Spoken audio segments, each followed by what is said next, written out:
Let's explore India's cultural treasures, stories, and their impact with Gajendra Singh Shekhawat, Union Minister for Culture and Tourism, in conversation with Amish Devgan. आपसे आज ऐसे वक्त में बात हो रही है जब देश में mother of all deals US के साथ ट्रेड डील हो रही है, लेकिन दूसरी तरफ भारतीय जनता पार्टी की सरकार कह रही है कि भारत उभर रहा है, राइजिंग भारत है। प्रधानमंत्री जी भी कल इस मंच पर आए थे, उन्होंने भी बताया देश किस तरह से आगे बढ़ रहा है। लेकिन राहुल गांधी का एक ही नैरेटिव है, वो कहते हैं कि कॉम्प्रोमाइज्ड है प्रधानमंत्री। देखिए, निश्चित रूप से भारत बदल रहा है और पूरा विश्व इस बात को स्वीकार करता है। जी, नरेंद्र मोदी जी के नेतृत्व में सरकार को काम करते हुए लगभग 12 साल का समय पूरा होने वाला है, 11.5 साल पूरे हो गए। पहले 5 साल फंडामेंटल काम करके ऐसी सारी कमियां जो इतने सालों से जो कुछ हो जाना चाहिए था वो जो नहीं हो पाया, सामान्य मानवी के जीवन में बचशेष रह गई कमियों को पूरा करने के लिए काम हुआ और उनकी ताकत को बढ़ा करके भारत के इंफ्रास्ट्रक्चर को स्ट्रेंथन करके पिछले 5 साल में माननीय प्रधानमंत्री जी के दूसरे स्पेल में देश की अर्थव्यवस्था को ऊपर उठाने के लिए काम किया। दुर्भाग्य से कोविड आया, लेकिन कोविड को भी एक अपॉर्चुनिटी, आपदा में अवसर खोजने का मंत्र दे करके देश में नया आत्मविश्वास फूंक करके अविश्वास से घिरे हुए भारत को विश्वास में तब्दील करने का काम माननीय नरेंद्र मोदी जी ने किया। भारत की अर्थव्यवस्था जिस गति के साथ में बढ़ रही है, जिस तरह से बढ़ रही है, नाउ इंडिया इज इनएविटेबल। पूरी दुनिया को भारत के साथ में कदम ताल करके काम करना ही पड़ेगा जी। और हमने देखा मदर ऑफ ऑल डील्स, जिसके लिए पिछले कई दशक से प्रयास हो रहे थे, नई शुरुआत नहीं थी, लगभग 22-23 साल से इसके लिए प्रयास हो रहे थे, वो सफल हुए और निश्चित रूप से भारत के लिए एक नया मार्ग खुला है।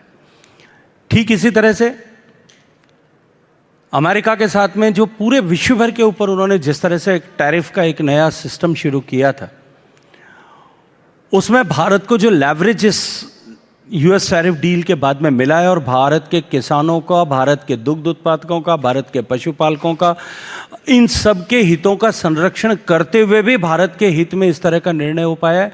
मैं ये मानता हूँ कि इन दोनों के बाद आने वाले समय में भारत की अर्थव्यवस्था का सुनहरा काल जो प्रारंभ हुआ है, ये और भी ज़्यादा चमकदार बनेगा। निश्चित तौर पर सरकार अपने दावे करती है और एज अ न्यूज़ नेटवर्क हमारा काम है कुछ सवाल पूछना और सरकार को सत्य और तथ्य की कसौटी पर कसना।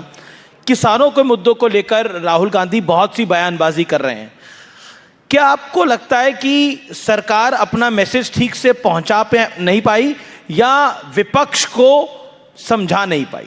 देखिए, जो जानबूझ करके सोया हो ना, आंख मीच करके उसको जगाने का कोई रास्ता नहीं होता, या अपने किसी पर्टिकुलर मोटिव को, अपनी किसी महत्वाकांक्षा को पूरा करने के लिए कोई अगर सोने का नाटक कर रहा हो या उससे इतर बात कर रहा हो, तब उसको जगाने का या उसको उस मार्ग से हटाना बहुत कठिन होता है। इससे इतर हट करके जो आपके पहले प्रश्न में भी जो कुछ बाकी रह गया था, उसका और आपके इस दोनों प्रश्न का उत्तर एक साथ देता हूं। देखिए, विपक्ष में होने के नाते कुछ ना कुछ करना, सरकार की आलोचना करना उनकी शायद मजबूरी होगी,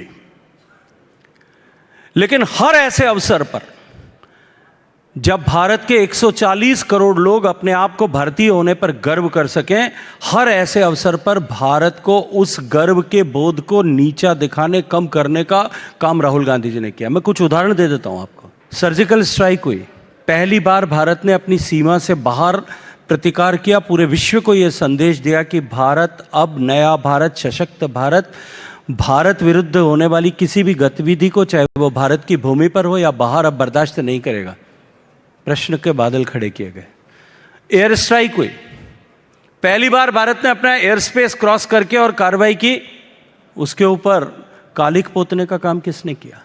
भारत की ताकत बढ़ाने के लिए जो पिछले 20-25 वर्षों से जिस तरह का एक लॉकजैम की स्टेटस थी, स्टैंड स्टिल की जो पोजीशन हो गई थी, उसके कारण से हम अपने पड़ोसी देशों की एयर डिफेंस की ताकत से कहीं पीछे रह गए थे। उसको पूरा करने के लिए राफेल की डील हुई।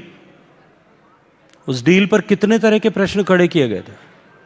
उस डील की टोटल जितनी कॉस्ट थी, जितना वॉल्यूम था, उससे ज़्यादा के आंकड़े जो है कई गुना आंकड़े भ्रष्टाचार हो गए। ऐसी बार बार कहा गया, दो देशों के बीच में संशय की स्थिति और रिलेशन खराब हो जाए, ऐसी स्थिति पैदा की गई। आखिर में सुप्रीम कोर्ट से तमाचा पढ़ करके खत्म हुआ। देखिए, जियोपॉलिटिकल सिनेरियो में हम सब लोग हैं। प्रधानमंत्री नरेंद्र मोदी कई बार कह चुके हैं हम युद्ध का नहीं बुद्ध का देश है, लेकिन ईरान और इजराइल के बीच में जो इस समय तनाव चल रहा है और जिस तरह से इसका इम्पैक्ट मिडल ईस्ट तक पे आ रहा है, उसको आप कैसे देखते हैं? आपका इस पर क्या कहना होगा? देखिए, निश्चित रूप से जब पूरे विश्व भर में तनाव होता है तो कहीं ना कहीं, because it's a global village, आज दुनिया में दूरियां समाप्त हो गई, हर देश एक दूसरे से किसी न किसी रूप से जुड़ा हुआ है। लेकिन मैं फिर एक बात कहूँगा कि इस तरह की तनाव की परिस्थिति में भारत और भारत से निकला हुआ दर्शन, ये दोनों और भी ज़्यादा प्रासंगिक हो जाते हैं, ये दोनों और भी ज़्यादा रेलेवेंट हो जाते हैं। और तब माननीय प्रधानमंत्री जी जो कहते हैं कि भारत ने विश्व को युद्ध नहीं बुद्ध दिया है, तब आज भगवान बुद्ध की और बुद्ध के दर्शन की और भारत से निकले हुए दर्शन की प्रासंगिकता और महत्ता और बढ़ जाती है। बहुत बहुत धन्यवाद।